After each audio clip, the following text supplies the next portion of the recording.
ஆங்காளிப்பங்கள் எல்லாருக்கும் வணக்கம். ஒரு வழியாக வந்துட்டு ஓட்டு போட்டுட்டு மறுபடியும் திரும்ப ரிட்டர்ன் சென்னைக்கே வந்தாச்சு. ஆனால் என்ன பஞ்சாயத்துனா, கால்லாம் வந்து வீங்கி போச்சு. நைட்டு தான் பஸ் ஏறினேன்.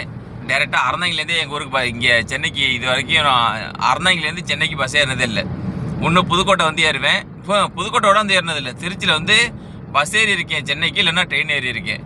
இன்றைக்கி தான் முதன்னு எங்கள் ஊர்லேயே, அதாவது எங்கள் ஊர்லேருந்து ஒரு 30 கிலோமீட்டர்லேயே முறையாக சென்னைக்கு 2 பஸ்ஸுகள் மாறிய ஒரே தருணம் இதுதான். இல்லைனா 4 பஸ்ஸு 5 பஸ்ஸு இது இல்லாமல் நான் வந்துட்டு ஊருக்கே வரமாட்டேன். அப்படி வந்தால் தான் எனக்கு ட்ராவல் பண்ண மாதிரி தெரியும். ஆனால் அப்படி ஒரே பஸ்ஸில் வந்ததுனால என்னமோ தெரியல, இழுத்து நீட்டி படுத்துட்டேன். ஆனால் படுக்கிறதுக்கு அந்த பஸ்ஸில் வசதி இல்லை. அதனால் என்னாச்சு அப்படின்னா, காலுக்கெல்லாம் வந்து வீங்கி போச்சு. கால் எப்படின்னா பளிங்கியாக இருக்கிறது. இன்றைக்கி வந்து நம்ம வந்துட்டு சென்னைக்கு வந்துட்டோம். ஃபேமிலியை நம்ம அழைச்சிட்டு வரல இந்த வாட்டி.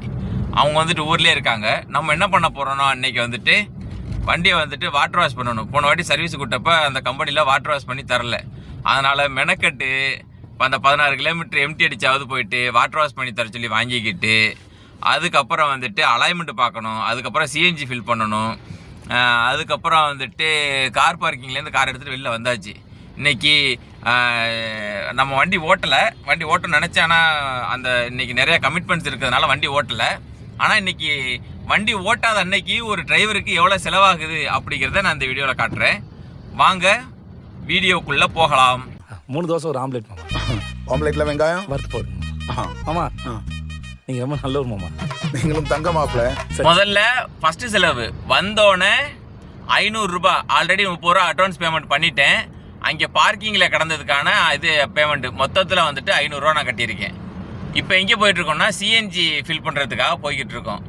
அது எவ்வளோன்னு சொல்கிறேன். மொத்தமாக இன்றைக்கி பொழுது அடையும் போது இன்றைக்கி எவ்வளோ செலவுன்றதையும் நான் சொல்கிறேன்.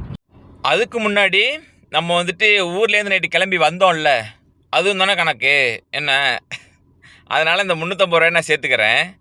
அதுக்கு முன்னாடி வந்துட்டு இங்கேருந்து ஊர்லேருந்து நம்ம போனோம்ல, ஏன்னா அன்றைக்கி வந்துட்டு ஒரு 290 ரூபா. இங்கே கிளம்பாக்கம் பஸ் ஸ்டாண்ட்லேருந்து பட்டுக்கோட்டை வரைக்கும். இந்த பட்டுக்கோட்டை போனது வந்து நம்ம சேர்க்கலை. ஏன்னா வந்துட்டு அன்றைக்கி நான் ஓட்டிகிட்டே எடுத்தேன். அதனால் இந்த வெப்பர் கசக்கப்பட்டது.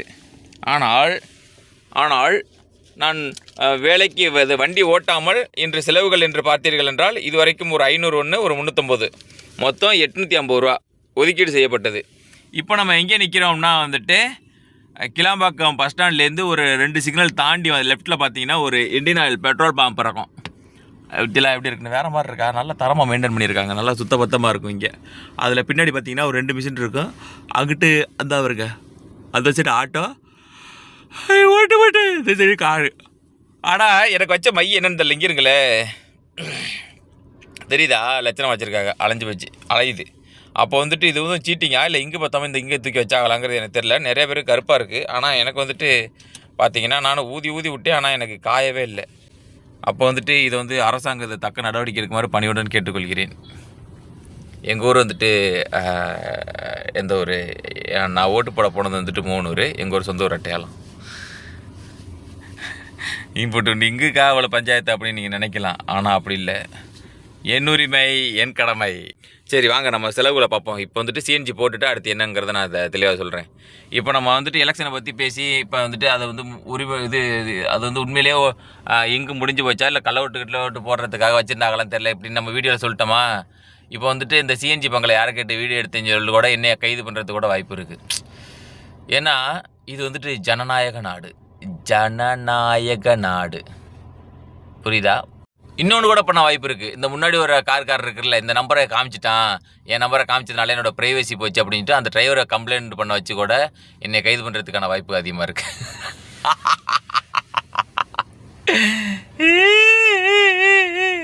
இல்லை இது மாதிரிலாம் சினிமாவில் பார்த்துருக்கேன். இப்படி பண்ணுறாங்களான்னு தெரில. என் லைஃப்பில் நடந்துச்சுன்னா உள்ளே போயிட்டு அடி வாங்கி மிதிப்பட்டது போக வெளியில் வருவோம்ல, அப்போ வந்துட்டு நான் வந்துட்டு இதை அப்டேட் பண்ணுறேன் இந்த மாதிரிலாம் நடந்துச்சுன்னு. இல்லை நாயை கூட மதிக்காமல் கண்டுக்காமல் இருக்க கூட வாய்ப்பு இருக்குது நம்மளை. என்ன கரெக்டு தானே. சிஎன்ஜி வந்துட்டு எவ்வளோது போட்டோம்னா வந்துட்டு 453 ரூபா. அதுக்கப்புறம் வந்துட்டு இது வந்துட்டு ஒரு 13 ரூபா. இது என்னென்னா வந்துட்டு 13 ரூபாய்க்கு முன்னாடி இந்த 10 ரூபா கதையை சொல்கிறேன். எங்கள் ஊர்லேருந்து அறந்தாங்கி வரைக்கும் பஸ்ஸு ஏறிட்டேன். பஸ்ஸு ஏறின வாக்கில் அப்புறம் தான் ஞாபகம் வந்துச்சு, ஒரு 2 ஸ்டாப்பு தள்ளி ஞாபகம் வந்துச்சு, கார் சாவியை வீட்டில் வச்சுட்டு இருந்தேன். கார் சாவியை வீட்டில் வச்சுட்டு இங்கே சென்னை வந்து கிளாம்பாக்கம் வந்து என்ன பண்ணுறது. அதுக்கப்புறம் திரும்ப இறங்கிட்டு தம்பியை கார் சாவி எடுத்து வர சொல்லிவிட்டு திரும்ப அடுத்த வேறு பஸ்ஸில் மாறுறவரில் எங்கள் ஊர்லேருந்து ஒரு 15 கிலோமீட்டர் வரைக்கும் ஒரு பைக்கார் ஒருத்தர் போனாப்புல. அதோட அவரோட வந்துட்டேன்னு வைங்களேன். இந்த 10 ரூபா எதுக்குன்னா அந்த 2 ஸ்டாப் வரைக்கும் வந்ததுக்கு. அதுக்கப்புறம் அவர் இந்த ஒரு 15 கிலோமீட்டர் போனார்ல, அந்த 15 கிலோமீட்டர்லேருந்து எங்கள் ஊர் அறந்தாங்கி வந்துட்டு 15 கிலோமீட்ரு. அது வர வரைக்கும் இந்த 13 ரூபா. இந்த 13 அந்த கருப்பு மேலே வச்சாதான் தெரியுது. 13 10 23 மொத்தம் இது வரைக்கும் 1000 தாண்டிடுச்சு. 500 1000 1500 ரூபாய்ட்டு வந்துருச்சு. இன்னும் வந்துட்டு நமக்கு பெண்டிங் இருக்கிற ஒர்க்கு வந்துட்டு வாட்டர் சர்வீஸ் பண்ணணும், அலைன்மெண்ட் பார்க்கணும். பார்த்துக்கிட்டு மொத்தமாக இன்னைக்கு வேலை இல்லாத நாளன்று எவ்வளவு செலவாகிறது ஒரு டிரைவருக்கு.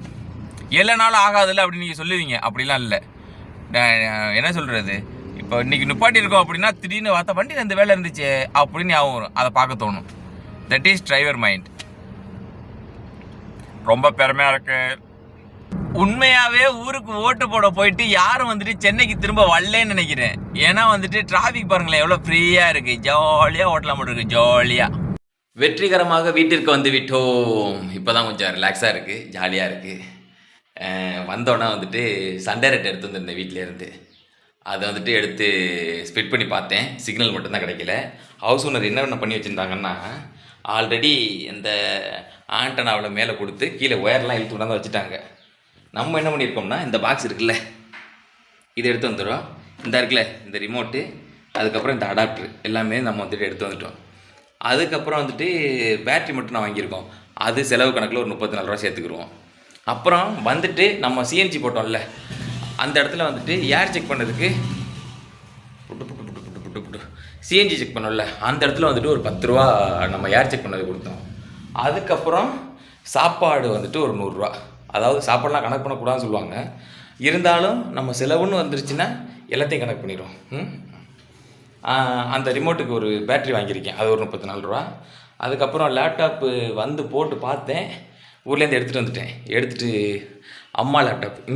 நீங்கள் ஒரு சர்ப்ரைஸ் பாருங்களேன். எங்கேயா வருங்க, கலைஞர் டிவி புரியுற மாதிரி சொல்கிறேன். டிஎம்கே ஏடிஎம்கே அரசு கலைஞர் டிவி, அரசு அம்மா லேப்டாப். பற்றில எத்தனை வருஷம் ஆச்சு. இது எப்படி பார்த்தாலும் இந்த டிவி கொடுத்து ஒரு 20 வருஷம் இருக்கும். அந்த லேப்டாப் வாங்கி ஒரு 2014 12 வருஷமாக வச்சுக்கிட்டு இருக்கேன் பாருங்கள். பொத்தி வச்சுக்கிறேன். எதாக இருந்தாலும் பொத்தி வச்சுக்கிறேன். ஓகே, மதியானம் சாப்பிடல, அதனால் அந்த செலவு கணக்கு வந்து நம்ம எடுத்துக்கிற போகிறதில்ல. இப்போ வந்துட்டு சாப்பிட்டு வந்தேன். அது எவ்வளோது அப்படின்னா 60 ரூபா. அதுக்கப்புறம் அலைன்மெண்ட் செக் பண்ணுறதுக்காக அங்கே போனேன். அங்கே ஒரு 4 வண்டி நின்றுட்டு இருந்துச்சு. சரின்ட்டு போய் ஃபஸ்ட்டு வாட்டர் சர்வீஸ் பண்ணிட்டு வந்துடும் அப்படின்னு சொல்லிட்டு அங்கேருந்து ஒரு 6 கிலோமீட்ரு நம்ம ரெகுலராக கொடுக்குற இடம். வெளியிலெல்லாம் வந்துட்டு 600 ரூபா, சில இடத்துல 700 ரூபா அந்த மாதிரி வாங்குறாங்கல்ல. இங்கே ஃபுல் சர்வீஸ் வந்துட்டு நான் ரெகுலராக பண்ணுறதுனால 500 ரூபா. அப்போ அந்த இடத்துல வந்துட்டு நின்னா அங்கே ஒரு 4 வண்டி இருந்துச்சு. அதோட பார்த்தேன், ஒரு மாதிரி வெறுப்பாயிருச்சு. சரின்ட்டு கடைசியில் அலைன்மெண்ட்டு பண்ணுற இடத்துலையாவது பொறுமையாக வெயிட் பண்ணி இருந்திருக்கலாம், இல்லை வாட்டர் சர்வீஸ் பண்ணுற இடத்துலையாவது பொறுமையாக வெயிட் பண்ணி இருந்திருக்கலாம். என்ன சாப்பிட்டு எப்படி இருக்குது இங்கே வருங்க. பேசணுங்கிறதுக்காக ஃபேனை ஆஃப் பண்ணிவிட்டு பேசிக்கிட்டு இருக்கேன். மொத்தத்தில் 2 இடத்துலையும் வெயிட் பண்ண முடியாமல் 2 இடத்துலையும் உள்ள வேலையும் போச்சு. இப்போ என்ன பண்ணணும்னா, இதுக்குன்னு ஒரு நாள் நம்ம மெனக்கிட்டு லீவ் போடணும். என் முன்னாடி என்னைய அடிப்பா. இது எனக்கு தேவையா? தேவையில்லாமச்சே. ஏதாவது ஒரு இடத்துல நின்றுட்டு அந்த ஒரு வேலையை முடிச்சுட்டு வந்துருந்தா போகிற போக்கில் இந்த வாட்டர் சர்வீஸோ இல்லை அலைன்மெண்ட்டோ ஏதாவது பண்ணாத வேலையை ஒன்று பார்த்துட்டு போயிருந்துருக்கலாம். சரி, அது போயிட்டு போகுது. இன்றைக்கி அந்த 2 செலவும் கட்டு. ஆனால் வாட்டர் சர்வீஸ் பண்ணாமல் வண்டி ஒரு மாதிரியாக இருக்குது. அலைன்மெண்ட்டு பார்க்காம அது உள்ள பிரச்சனை அது வெளில உள்ளவங்களுக்கு தெரியாது, ஆனால் டிரைவருக்கு தெரியும். என்ன சொல்கிறது, லேசாக சும்மா வண்டி ஏதாவது ஒரு கல்லில் ஏறி வளர்ட்டினா கூட ஒருவேளை நம்ம அலைன்மெண்ட்டு பார்க்கலையே, வீல் பேலன்சிங் பார்க்கலையே, அதனாலே இருக்குமோ, ஒருவேளை டயர் தேஞ்சிருமோ, அந்த ஒருத்தல்லையே ஓட்டிகிட்டு இருப்போம். இப்போ கஸ்டமருக்கு எப்படி வண்டி ஒரு மாதிரி டஸ்ட்டாக இருந்துச்சுன்னா ஒரு மாதிரி இரிட்டேட் ஆகும், அது மாதிரி நமக்கு ஓட்டுறவங்களுக்கு இரிட்டேட் ஆகும். அதனால் 2மே முக்கியமான வேலை தான். ஆனால் பார்க்க மாட்டேன், பார்க்கணும். இந்த வாரத்துக்குள்ளே பார்த்துருவேன். டைம் ஒன்றும் ஆகலை. நான் வந்து 30 தான் பண்ணேன். 36 ஓடி இருக்குது. வீல் பேலன்ஸ் அலைன்மெண்ட் 2மே பார்த்துட்டேன் ஆல்ரெடி. நான் வந்துட்டு 5000த்துலேயே பார்த்துட்டேன்.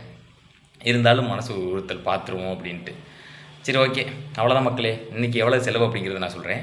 ஒரே நிமிஷம் கால்குலேட் பண்ணிக்கிறேன். எந்த வேலையுமே இல்லை இன்னைக்கு. இன்னைக்கு வண்டியே ஓட்டலை.